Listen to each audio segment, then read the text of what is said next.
Topoklasy Tokovavy Ajaina faly tafiraka amin'ireny fahitalavitra madio amin'izao takariva izao amin'ny alana izao fampahalalam-baovao fahitalavitra izao ko marasantsika ny tokantrano azy anaraka hatramin'ny farany izany fampahalalam-baovao izany avatrerantsika dihitra ireo andindim-baovao izay voango ny mpanao gazetintsika tamin'ity androany ity tsy totosa ny fikasan'ireo mpivarotra amoron-dalana hitondra ny vata mangatsiaka ny ramatoa lehibe ho andrasana eny amin'ny kianjany 13 Mey raha tsy ivona dia mahatampoka noho ny fifanjevonana ny etsika fanadiovana nataon'ny polisy munisipaly teny Ambojatovo ny voalohany herinandro teo ity ramatoa be ity dia rarantsika ny sary.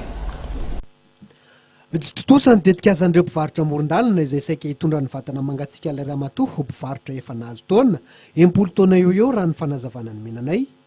namony ainy tao aorian'ny etsika fanadiovana nataon'ny polisy munisipaly ny alahady lasa teo.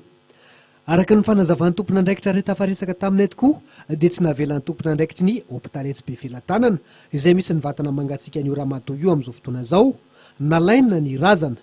Misy tokoa mantsy ny lalàna sy fepetra amin'ny fen'ny famoahana razana iray ao amin'ny toerana fitahiriza-paty ao anivona hôpitaly iray